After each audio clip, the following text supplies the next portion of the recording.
포도나무 같으며 내 상에 둘린 자식은 어린 감람나무 같으리로다. 여호와께서 시온에서 내게 복을 주실지어다. 너는 평생 예루살렘의 복을 보며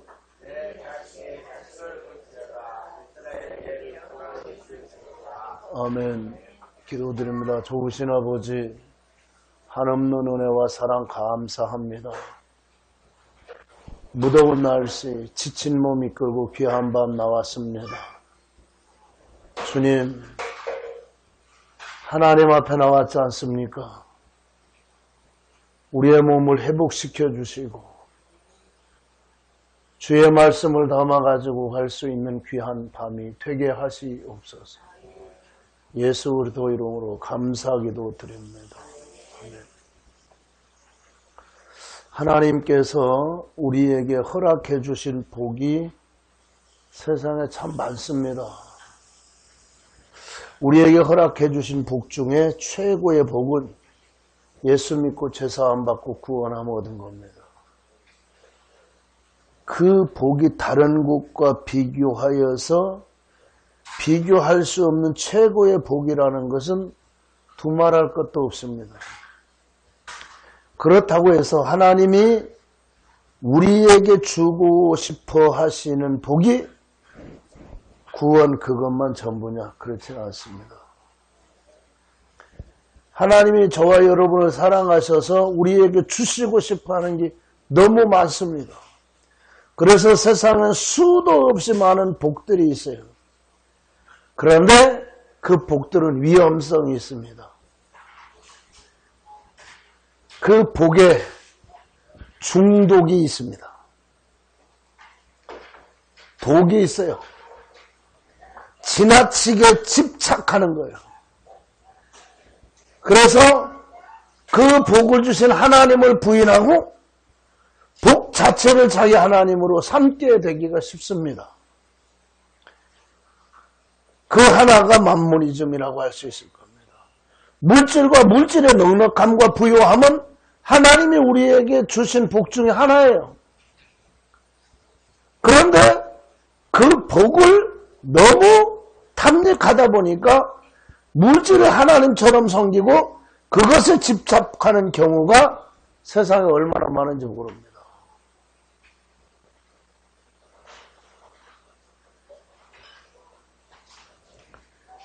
기독교 신앙에 있어서 빠지기 쉬운 시험 가운데 하나가 기복신앙. 여러분, 기복신앙이 뭐예요? 기복신앙 하는데 기복신앙이 뭡니까? 아는 대로 한번 얘기해봐요. 기복신앙. 일본 잘 갔다 왔어요? 기복신앙이 뭐야?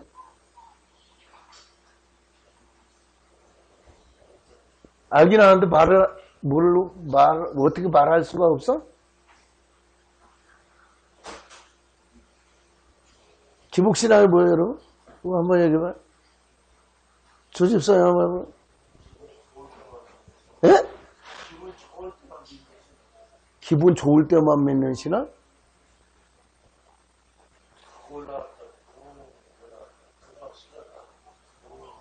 어디서 그렇게 배웠어? 예? 자기 중심적으로? 그 옆에는 전부 이상하게 알고 있네. 이미양 집사님.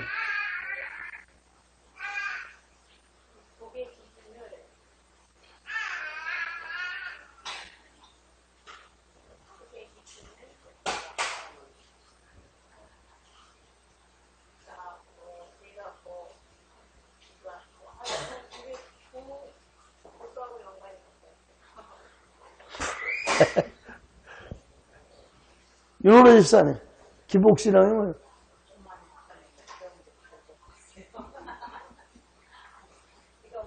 깝깝하구만. 곽정 집사님, 기복신앙이라는 게 뭐야 도대체?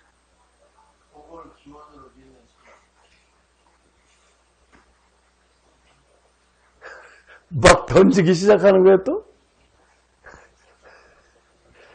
곽재호 집사 그 옆에 또 처음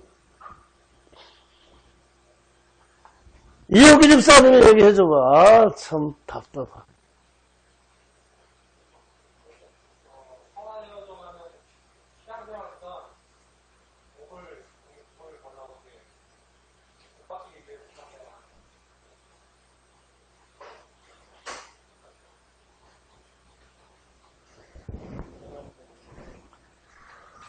여러분, 우리 교회 앞에 현수막 뭐라고 써있어요?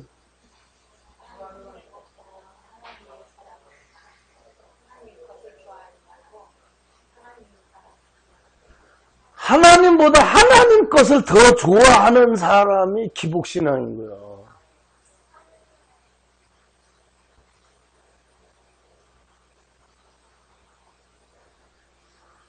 그 말이 상당히 저거 글이 어렵습니까? 교포들 가운데는 저 말뜻이 뭔가를 몰라서 모르는 사람이 있어요. 심지어 어떤 목사님들이 왔는데 목사님 저 무슨 뜻이야?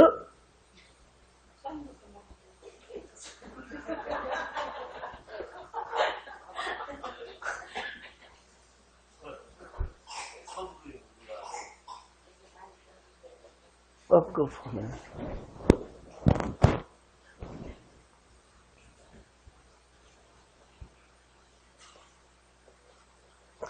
하나님을 믿기는 믿어요. 그런데 하나님이 자신의 삶의 의미와 목적이 되지 못해요. 목적은 뭐예요? 하나님 것. 하나님이 주시는 것. 쉬운 말로 이야기를 하면은 아버지보다 통닭을 더 좋아하는 거야. 그게 기복신앙이야. 통닭 누가 보러 갔어? 아버지는 좋아하면 통닭은 내 거 되는 거 아니야? 근데 우리는 어떻게 해? 하나님은 싫어. 하나님은 안 좋고 하나님이 주는 통닭만 좋아하는 거야. 하나님이 주시는 물질, 하나님이 주시는 건강, 하나님이 주시는 사업이 잘 되는 거 이거만 좋은 거야. 하나님과 관계는 상관없어요. 여러분 이거 이렇게 하면 미신되는 거예요.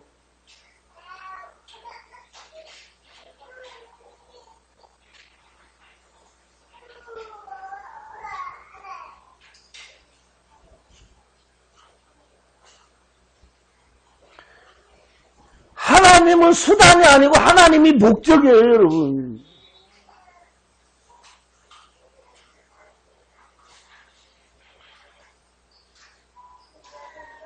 지금도 물어보면 또 금방 잊어버렸다 갈 거야?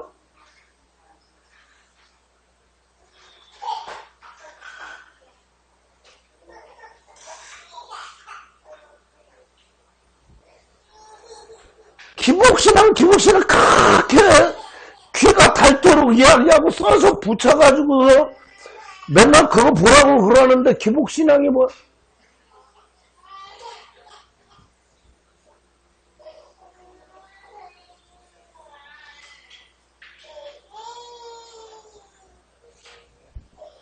하나님을 세상적인 복을 얻고 채우는 수단과 도구, 그게 바로 기복신앙이에요.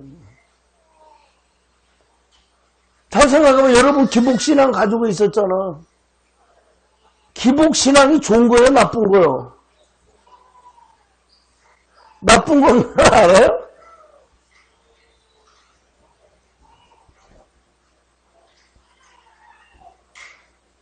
김준성, 이제 기복신앙이 뭔가 알겠어? 말은 못해도 의미는 알겠어?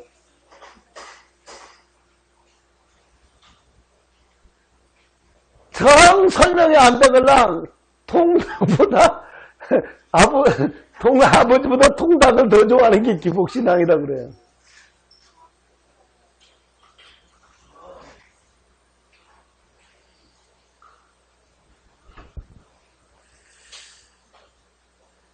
그렇게 어려운 게 아닌데, 여러분, 이해를 참, 여러분, 제가 쉬운 건데, 설명을 어렵게 합니까?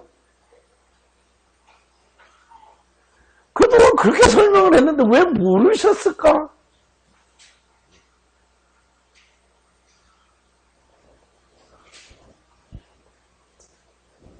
성화 사모님, 어려워요?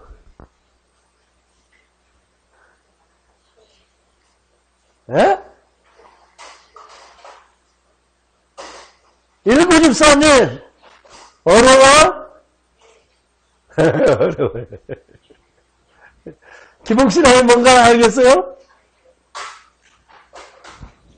그럼 넘어갑시다.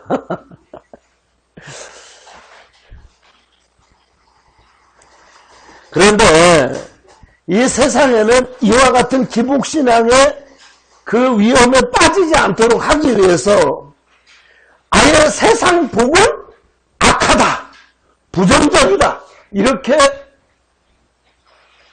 매도하고 정죄하는 금욕주의자들도 있습니다. 그래서 자신들은 자신들이 경건주의자라고 생각하지만 많은 경우 경건주의자들이 잘못하면 금욕주의자가 될 수 있어요. 이게 어떻게 된 거냐면은 물질과 쾌락과 즐거움, 평안함, 넉넉한 편리함 다 거부해요. 그래서 마틴 루터가 살았던 수도원에 가보면은 그 방에 이렇다 할 만한 가구가 아무것도 없대요. 딱딱한 의자, 초라한 책상 하나가 전부. 침대는 물론 없고 푹신하고 포근한 자리에서 잠자는 것 자체를 타락으로 보는 거예요. 그래서 마대자루 같은 데다가 낙엽을 넣고 그걸 깔고 잤었다는 거예요.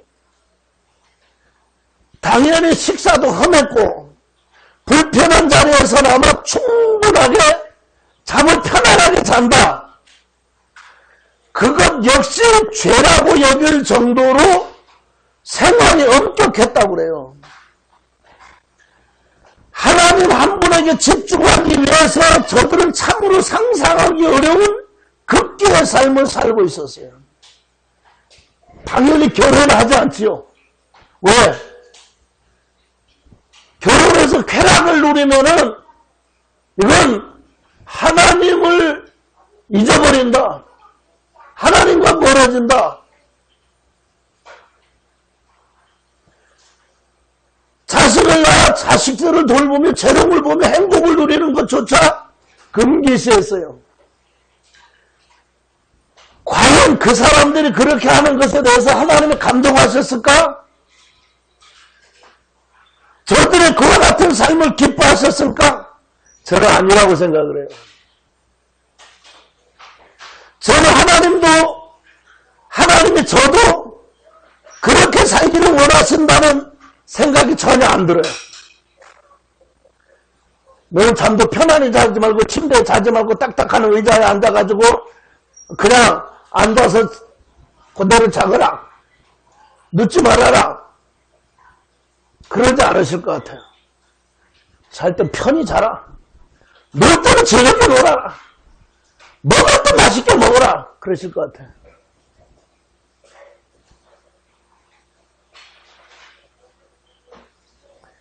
오히려 하나님이 내가 그런다면 하나님이 안타까워하시고 마음 아파하시고 속상해할 것이라는 생각이 들어요.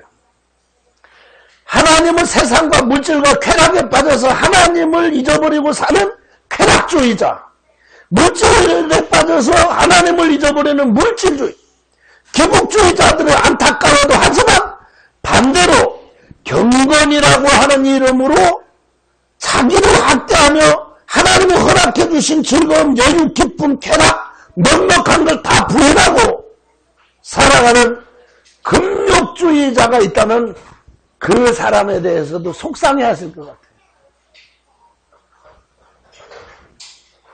항상 자신의 가장 힘든 일, 힘들게 사는 것, 그것이 하나님의 뜻이라고 생각하는 것 자체는 잘못된 거예요.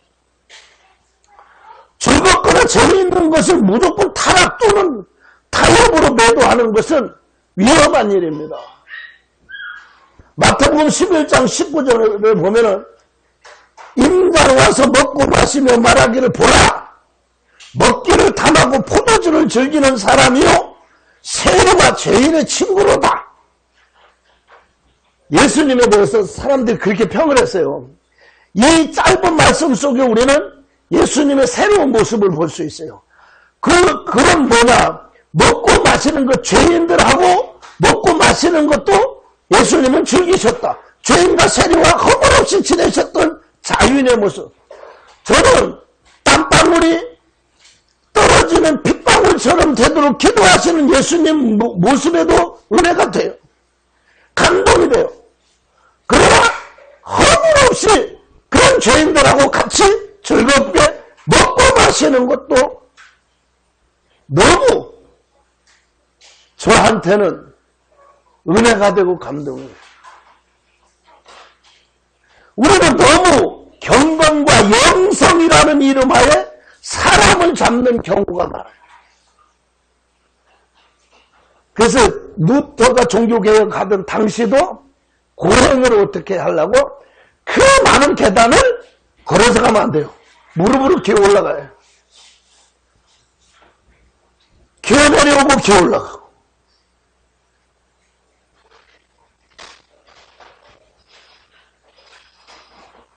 우리가 너무 세상적인 면이 있기 때문에 늘 조심은 해야 해요.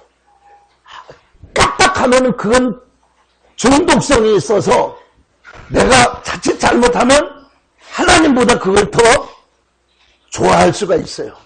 그거는 우리가 조심을 해야 해요. 그렇지만 하나님이 주시는 것을 감사함으로 누리고 즐기는 것도 훈련하고 그것도 연습을 해야 해요.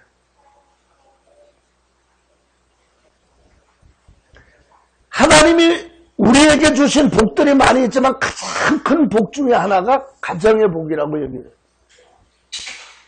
뜻밖의 이 가정의 복을 제대로 누리며 행복하게 사는 사람들이 많지가 않아요.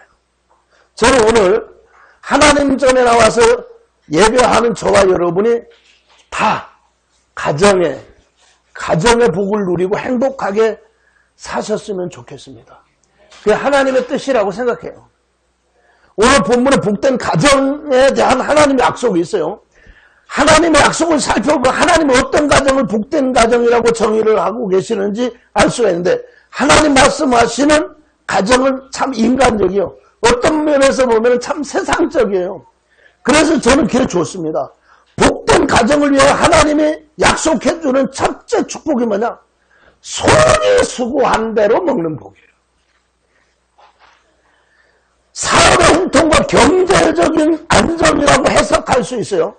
물론 복되고 행복한 가정을 이룸에 있어서 사업의 형통과 경제적인 안정이 없어서는 안 된다는 것은 다분히 이건 세상적인 안목이지 성경적인 안목은 아니에요. 왜? 잠언서 17장 1절을 보면 뭐라고 되어 있어요?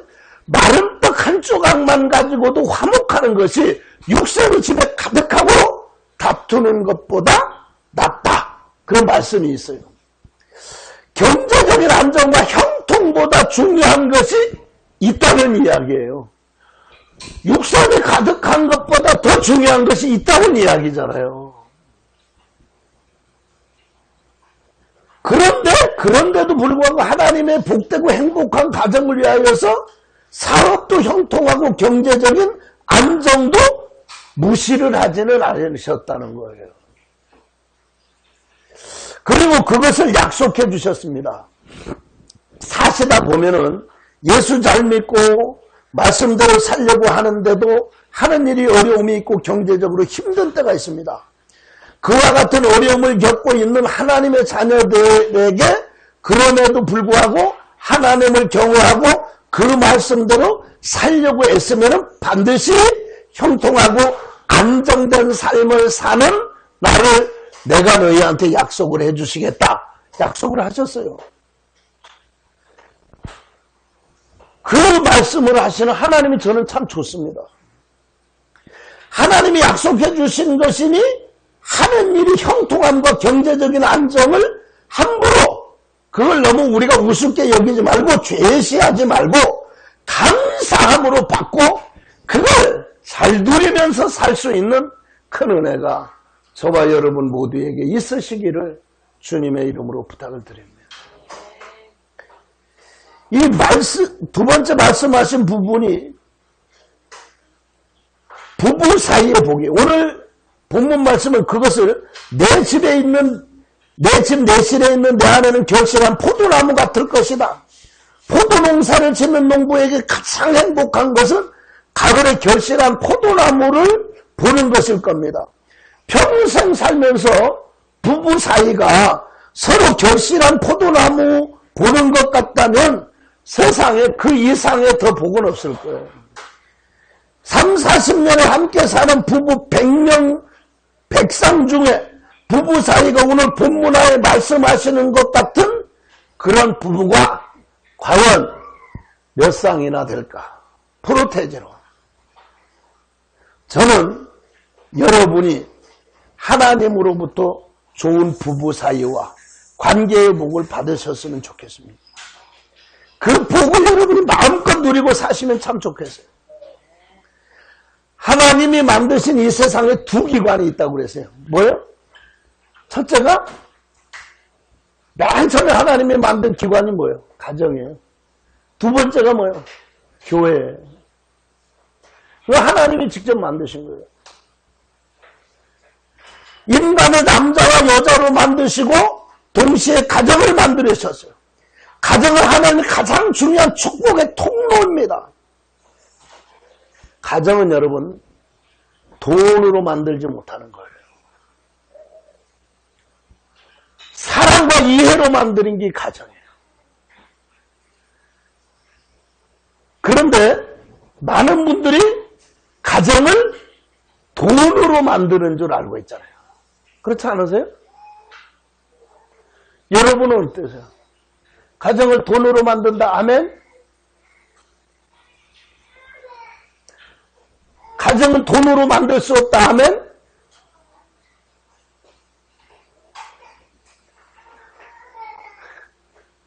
목사님 답은 아멘을 듣고 싶어 하는데 아멘 하기는 싫으세요?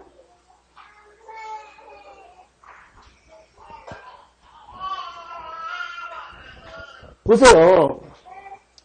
현대인들에게 많은 분들이 말하잖아요. 그죠? 집은 있다. 그런데 가정이 없다. 그 이야기들 많이 하잖아요. 돌로, 벽돌로, 철로, 유리로 세워진 것이 집이에요. 그런데 가정은 오직 심장의 고동으로 세워진 절묘한 것이에요. 집값은 계산을 할 수가 있어요. 아파트 몇 평에 얼마 계산 나오잖아요. 비싸든 싸든 가격이 나오잖아요. 여러분 가정이 가격이 나옵니까?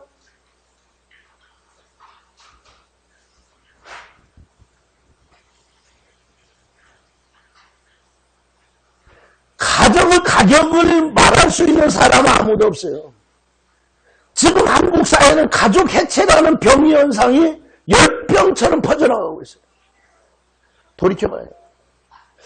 나는 너무 집만 갖는데 열정을 쏟지를 않았는가를 생각을 해보셔야 해요. 여러분 집만 가지시지 말길 바랍니다. 가정을 가지셔야 해요. 가정. 여러분이 집 마련하기 위해서는 어떻게 해요? 청약저축 하잖아요. 그죠? 대출도 받잖아요. 얼마나 노력을 해요. 여러분 가정을 만들기 위해서 여러분이 진짜 솔직한 말로 얼마나 노력을 하는가 한번 생각해 보세요. 가정 만들기 위해서 저축해봤어요? 대출해봤어요? 어떤 노력을 해봤어요? 가정 만들기로 해서? 나름대로 하셨겠지만 진짜 집, 육신의 집, 몇 평 아파트, 난 내 집 이거 갖기 위해서는 엄청난 노력을 했어요. 그런데 집은 가졌어요. 근데 뭐가 없어? 가정이 없으면 안 되잖아요.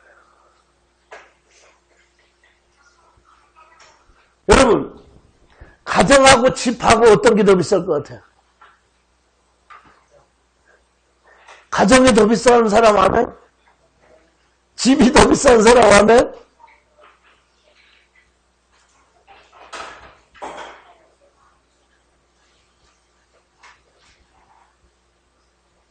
주집사님은 집이 더 비싸다는 다음에 한 것 같아요.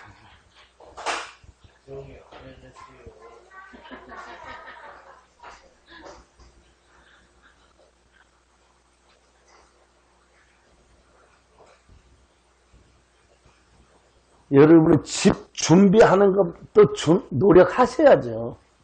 그러나 그것보다 더 노력을 해야 하는 것이 가정을 만들기를 위해서 더 노력을 해야 한다.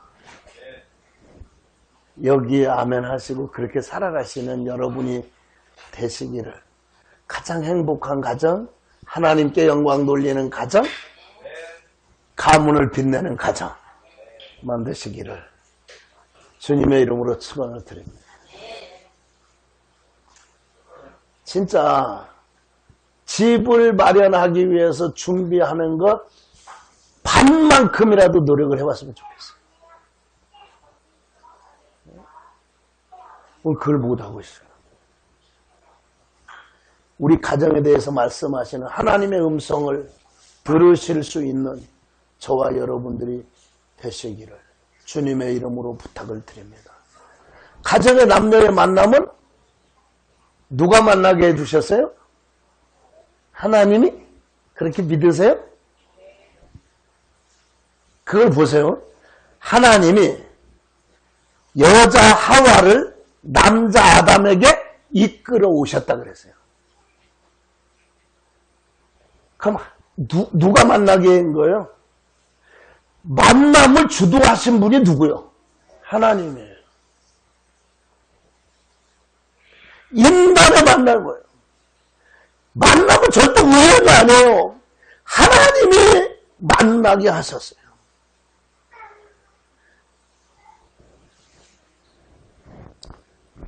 내 남편이 지랄 맞든 좋든 감사하든 훌륭하든 안 훌륭하든 하나님이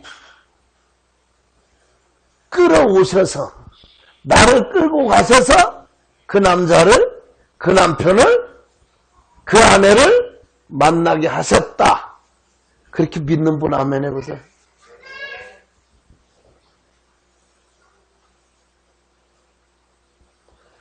제가 아닌 걸 어거지로 시키는 게 아니에요, 여러분. 여러분이 몰라서 그렇지 하나님이 하와를 끌고 아담에게 갔잖아요. 그래서 만드는 게 뭐예요? 가정이잖아요. 그러니까 가정 자체가 맨 처음에 만드신 분이 하나님이잖아요. 그럼 내 가정을 만들어주신 분도 하나님이시잖아요. 그렇잖아요. 그치, 백원사님, 차재영 집사님을 하나님이 만나게 하신 거잖아요. 얄밉게도 나를 버려두고 일찍 갔지만 하나님이 만나게 해주신 거예요.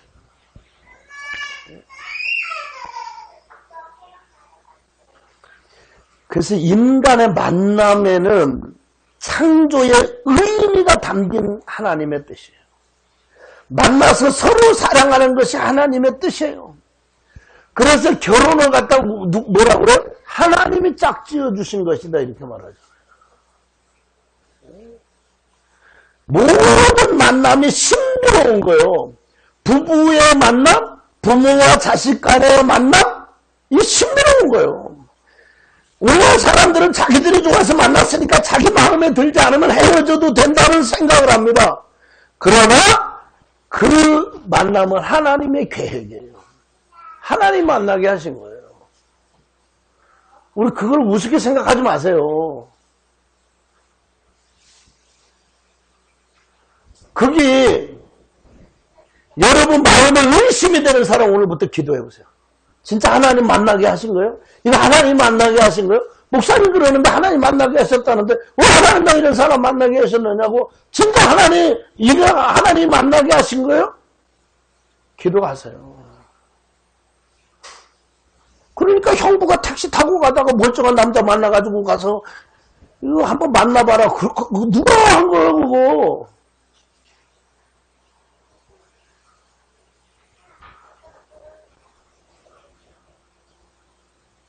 조집사는 누구 한 거야? 형부가? 제레미.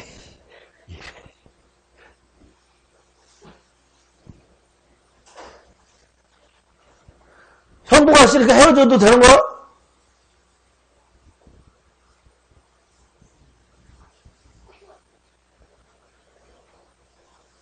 가정은 하나님 만드셨어요. 가정의 주인이 누구요? 예? 하나님. 그럼 가정에서 누구 말을 들어야 해? 조집사 말을 들어야, 윤석열 권사 말을 들어야. 갑자기 왜 조집사가 나와, 거기에? 조금 전까지 하나님이라고 해놓고. 집에도 가기 전에 조집사가 나오면 어떡하는 거야?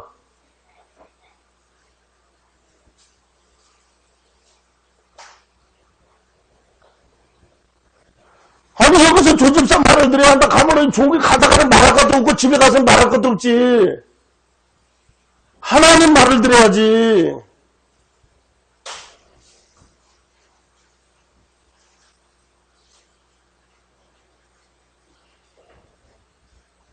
하나님이 만드셨기 때문에 하나님이 주인이에요. 하나님만이 가정의 주인이 될 수가 있어요. 결혼하는 순간부터 서로가 가정의 주인 되기를 위해서 겨루기라 다 부질없는 짓이에요. 가정의 주인은 그분이에요.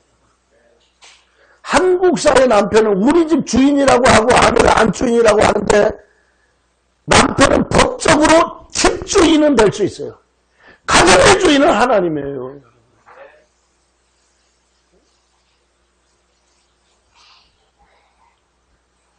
인간의 형상을 입고 이 땅에 오신 예수 그리스도 그분이 내 주인이고 가정의 주인이고 교회의 주인이에요. 여러분 한국 최고의 미녀를 아내로 맞았다고 생각해 보세요. 그 미모를 바라보고서 감격하는 날이 며칠 될 것 같아요.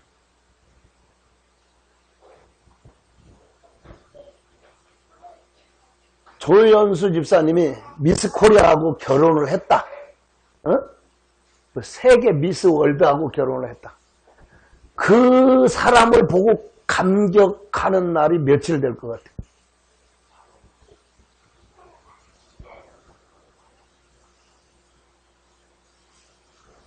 그 사람들하고 결혼한 사람들도 다 헤어지잖아요.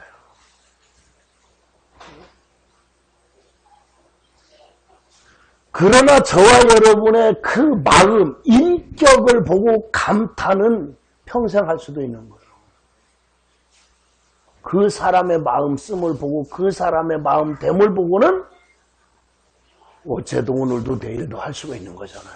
야, 내 아내가, 내 남편이 이런 내가 감격할 만한 이런 마음을 가지고 있었구나. 이런 마음씀이가 있었구나. 할 수 있는 거죠. 그래서 인간의 형상을 입고 이 땅에 오신 그분 닮아서 훌륭한 배우자로 하나님 앞에 영광을 돌리며 내 인물은 못났지만 감격시키면서 살아갈 수 있는 여러분들이 되시기를 주님의 이름으로 부탁을 드립니다. 부부가 무슨 여러분 경계하는 상대예요? 함께 살아가는 동반자잖아요. 혼자 사는 삶이 힘들고 부족하니까 둘이 하나 되는 동반자라고 짝지어준 하나님이 짝지어준 내 짝이에요. 그래서 부부는 상대를 남편이 아내를 아내가 남편을 이겨서 승리갑을 맛보는 무슨 검투사입니까 여러분? 꼭 이겨야 한다는 무슨 프로예요 여러분? 오직 어려운 길 먼 길을 함께 손잡고 길을 떠난 동행자잖아요. 동행자. 그런데 세상 사람들 심보 속에는 못된 욕심이 누구한테나 있어요. 내 것보다 남의 것이 훨씬 더 잘나 보이고 예뻐 보이고 풍요로워 보여. 그 욕심에 심보 눈이 있어요. 그래서 부부는 비 오는 날 차 앞에 인도 무르시가 왔다 갔다 하듯이 이 욕심의 심보를 계속 닦아야 해요. 부부는 경계하는 상대가 아니잖아요. 상대방을 꺾어라 만족해 하는 검투사도 아니잖아요. 누가 부부싸움에서 승리자라고 해서 여러분한테 축하의 화원을 선물해 준 사람이 있어요? 먹여준 사람이 있어요? 함께 손잡고 행복하게 함께 여행을 떠난 동반자, 서로를 위로하며 험한 길을 같이 가는 사람, 서로 위로하고 사랑하고 아껴주고 힘들지? 힘들어도 우리 같이 가자. 이뤄서 이렇게 같이 가는 거예요.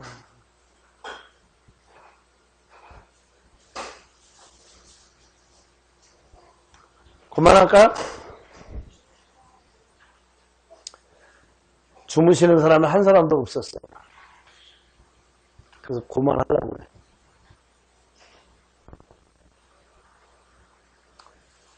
셋째, 넷째가 있는데 여기까지 하고 말 안전에도 다 연결해서 알 줄로 믿고 기도하도록 하겠습니다. 좋으신 아버지, 한없는 은혜와 사랑 고맙고 감사해요. 주님,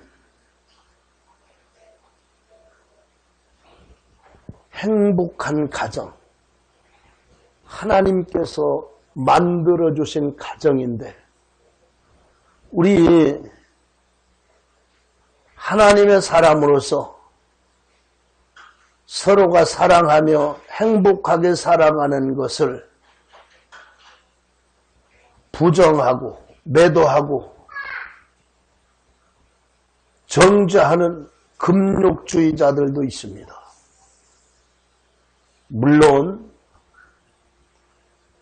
여기에는 중독성이 있어서 자칫 잘못하면 조심하지 않으면 우리가 하나님보다 그것을 더 내 삶의 목표로 삼을 수가 있습니다. 주님, 여기에 조심하고 서로가 행복한 가정을 이끌어 나갈 수 있는 복된 가정을 이룰 수 있는 성도들로 축복하시옵소서. 예수 그리스도 이름으로 감사기도 드립니다. 아멘.